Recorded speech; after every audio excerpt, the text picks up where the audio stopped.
Hello, my friends. I am Soheila. Welcome to episode 4 of my podcast. In today's episode, we turn to chapter 2, Leading Digital Study, Common Pressures, Different Results of the book, Digital Transformation, a Roadmap for Billion-Dollar Organizations. In this chapter, the authors begin with the striking observation the pace of business has accelerated sharply. Executives rated the current speed of business at 5.6 out of 7, up significantly from just 5 years earlier. This acceleration is not merely a statistic, it's the felt reality of decision makers everywhere. This rising tempo creates a continuous sense of urgency. And interestingly, it's not just market competition driving it. Much of the pressure comes from within. Across industries, employees themselves are now demanding change. One executive in the study recalled an employee saying, "I know the company is more than 100 years old, but our IT doesn't have to be that old too." That comment captures a larger truth. The workplace is no longer waiting for top-down transformation. In many firms, innovation now emerges from the bottom up. One CIO admitted that although iPads were once officially banned, half the staff had already adapted them for daily work. In my own telecom experience, I've seen the same phenomenon. Engineers and analysts often prototype new dashboards or automate data flow long before formal approval. What starts as a workaround frequently becomes the blueprint for enterprise-wide adoption. This grassroots innovation is often the real spark behind digital change. Pressure also comes from the outside, particularly from customers. One airport executive described an ever-rising tide of customer experiences. Another business leader put it simply, "People expect that we know them more."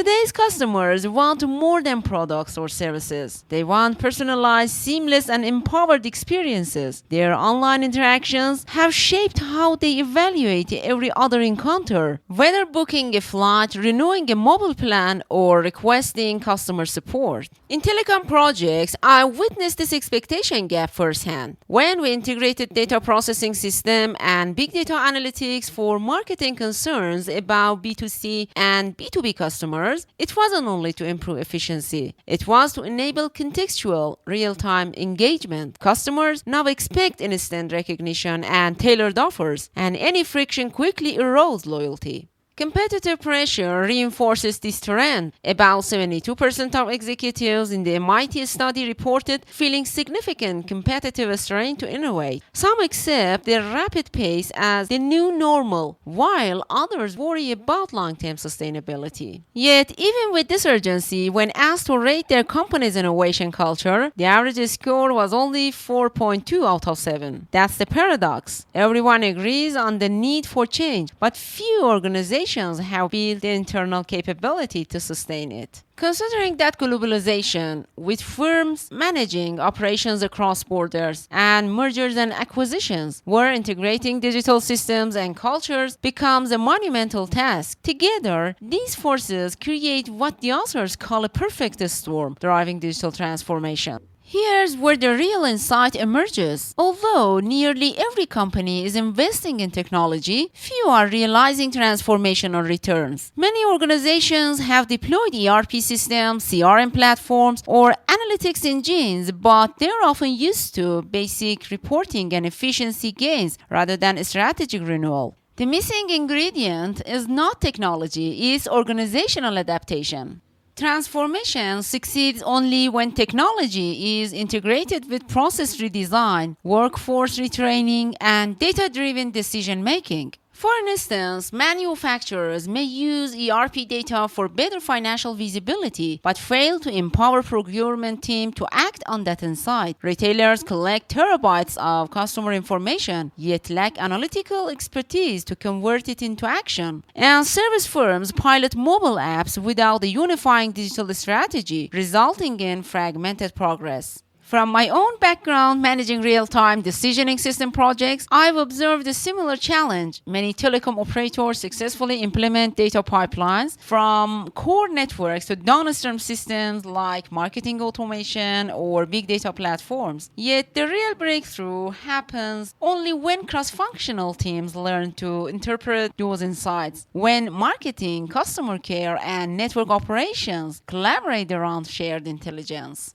This is why companies facing identical pressure end up with different speeds and different results. The technology may be the same. The differentiator lies in leadership, learning, and alignment.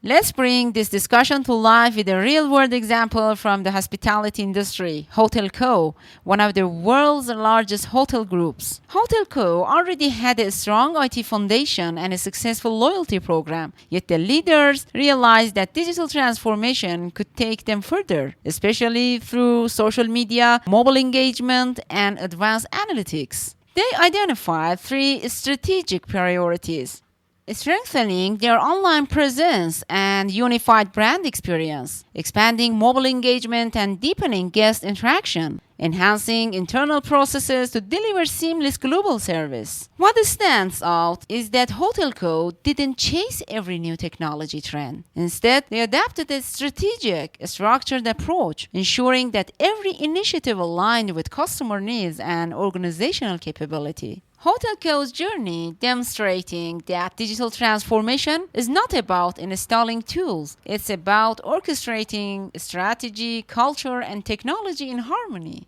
So, what can we learn from all this? The pressure for digital transformation are universal. Fast-moving markets, empowered customers, demanding employees, and global competition. But the outcomes depend on how organizations respond internally. That's all for today's episode, but we're just getting started. In the next one, we'll dive deeper into how organizations are reshaping customer experience, streamlining operations, and even reinventing their business model through digital transformation. So stay tuned. You won't want to miss what comes next. Thank you for listening, and as always, keep reflecting on how digital transformation begins, not with technology, but with people, purpose, and persistence.